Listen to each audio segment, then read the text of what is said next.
नमस्कार जय जगन्नाथ आम चैनल को आपण मानकु बहुत बहुत स्वागत। सांग माने विश्वकर्मा पूजा रे केउ काम करिबा उचित आउ केउ काम करिबा उचित होई न थाए एवं एही विश्वकर्मा पूजा दिन आपण केउ काम करिबा द्वारा धनवान होई पारिबे सेही उपाय गुड़िक संपर्क रे आमे जानिबा। सांग माने सेप्टेम्बर 16 तारिख सोमवार दिन अनुष्ठित हेबाकु जाउछि पवित्र विश्वकर्मा पूजा। भगवान विश्वकर्मा को पूजा करुथिबा घर सबु बेले धन धान्य रे भर्ती होई रही थाए आउ सेही गृह रे सुख एवं समृद्धि मध्य भरी होई रही थाए। एही पूजार महिमा रे व्यक्तिर घरे उन्नति मध्य होई थाए आउ मध्य से व्यक्तिंकर व्यापार रे उन्नति मध्य होई थाए एवं व्यक्तिंकर समस्त मनस्कामना पूर्ण मध्य होई थाए।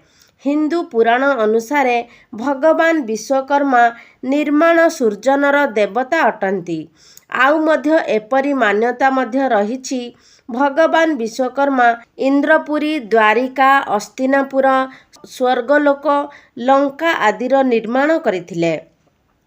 विश्वकर्मा पूजा दिन समस्त कंपानी व्यवसाय स्थल गुड़िकरे भगवान विश्वकर्मांकर पूजा करा जाई थाए। चलित वर्ष 16 सेप्टेम्बर सोमवार दिन एही पूजा अनुष्ठित हेउछि। विश्वकर्मा पूजा को पालन करिबा पई व्यक्ति को प्रातः समयरु तांकर स्नान आदि कार्य सारी निज पत्नी सहित पूजा करिबा आवश्यक आउ पूजारे बसिथिबा समय रे हातरे फूल ओ अरुआ चाउल आपण धरंतु तापरे प्रभु विश्वकर्मांकर नाम धरी सेही अक्षत को आपणक घरर समस्त स्थान रे छिंची दियंतु। भगवान विश्वकर्मा को आपण पूजा करिबा समय रे दीप धूप फूल आदिर प्रयोग करिबा उचित। पूजा स्थान रे कलश तथा विश्वकर्मांकर मूर्ति किंबा फोटो स्थापन करिबा उचित। विश्वकर्मांकर पूजा यथा विधि करिबा आवश्यक होइथाए। पूजा होम एवं घरे प्रसाद सबु सदस्य मानक मध्यरे वितरण करिबा उचित एवं विश्वकर्मा पूजा समय रे विश्वकर्मांकर पूजा मंत्र उच्चारण करिबा उचित। एहा मध्य माना जाए कि विश्वकर्मा पूजा करुथिबा व्यक्तिंकर घर धन धान्य रे भरपूर होई रही थाए एवं सुख समृद्धिर कमी मध्य केबे भी होई न थाए। यथा विधि भगवान विश्वकर्मांकर पूजा करिबा द्वारा व्यक्तिंकर व्यापार रे वृद्धि होई थाए। सांग माने विश्वकर्मा पूजा समय रे एही सबु कथा गुड़िकर ध्यान देबा निहाती आवश्यक अटे। एबे चालंतु जानिबा विश्वकर्मा पूजा रे केउ सबु कार्य गुड़िक करिबा उचित नुहे। प्रत्येक व्यक्ति विश्वकर्मांकर आराधना कले तांको घरे सुख शांति बजाई रही थाए।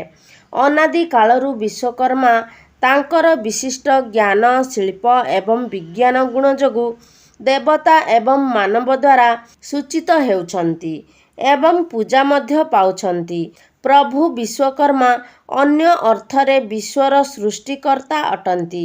आपण विश्वकर्मा पूजा दिन एही सबु भूल गुड़िक करंतु नहीं नचेत विश्वकर्मांकर अभिशाप आपणक उपरे पड़ी पारे।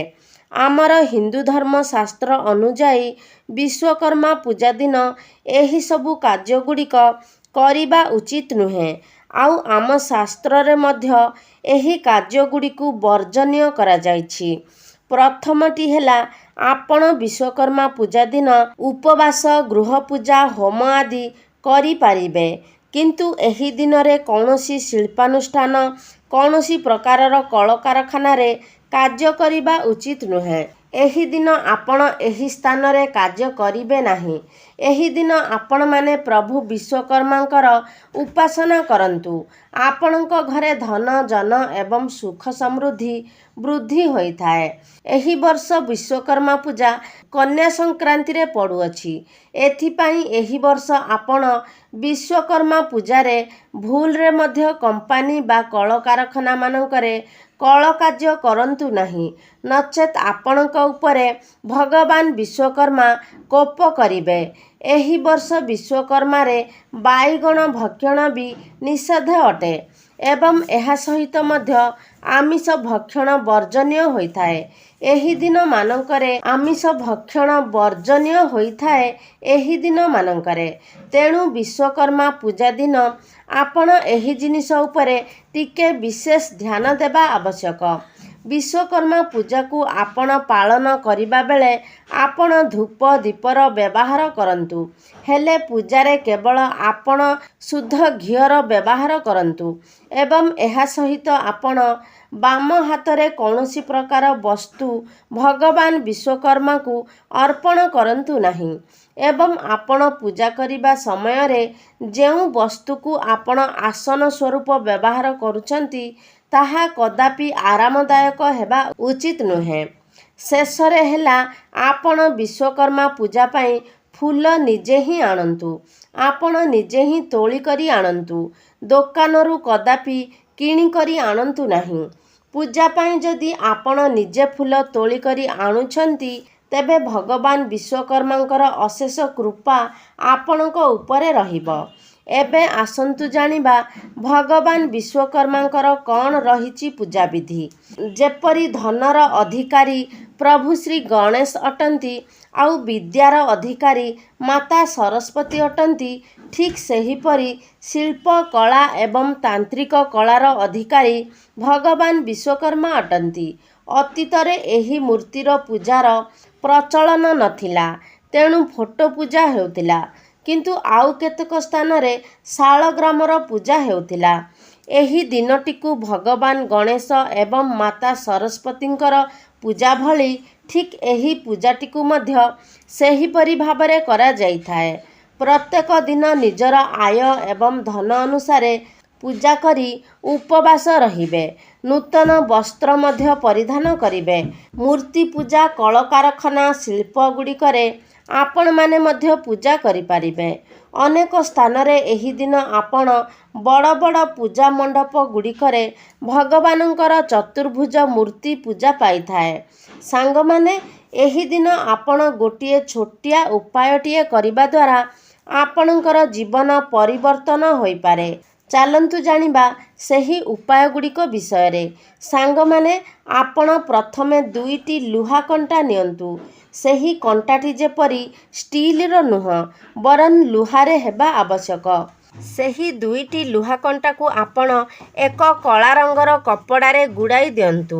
ତାପରେ ସେହି କଳା ରଙ୍ଗର କପଡ଼ାରେ ଗୁଡ଼ା ଯାଇଥିବା କଣ୍ଟାକୁ ଯେଉଁଠାରେ ବିଶ୍ୱକର୍ମା ପୂଜା ହେଉଛି ସେହି ସ୍ଥାନକୁ ନେଇ ସେହିଠାରେ ରଖିଦିଅନ୍ତୁ ଏବଂ ଯେତେବେଳେ ମୂର୍ତ୍ତି ବିସର୍ଜନ ହେବ ସେତେବେଳେ ସେହି ଲୁହା କଣ୍ଟାକୁ ସେଠାରୁ ଉଠାଇ ଆଣିବେ। କିନ୍ତୁ କେତେକ ଲୋକଙ୍କର ଆଖପାଖରେ ବିଶ୍ୱକର୍ମାଙ୍କର ମୂର୍ତ୍ତି ସ୍ଥାପିତ ହୋଇନଥାଏ। ତେବେ ସେମାନେ କ'ଣ କରିବେ? ଏହିଭଳି ପରିସ୍ଥିତିରେ ସେହି ଲୋକମାନେ ଏହା କରିପାରିବେ। ସେହିଦିନ ଆପଣମାନେ ପୂଜା କରୁଥିବା ଗାଡ଼ି, ସାଇକେଲ ଏହିସବୁ ଗୁଡ଼ିକୁ ପୂଜା କରିବା ପରେ ତାକୁ ଆପଣଙ୍କ ଗାଡ଼ିର କୌଣସି ପାର୍ଟରେ ସେହି ଲୁହା କଣ୍ଟାଟିକୁ ବାନ୍ଧି ଦିଅନ୍ତୁ ଏବଂ ଏହା ମଧ୍ୟ ମନେ ରଖିବେ କି ସେହିଦିନ ଆପଣ ସେହି ପୂଜା ହୋଇଥିବା ଗାଡ଼ିକୁ ଚଲାଇବେ ନାହିଁ।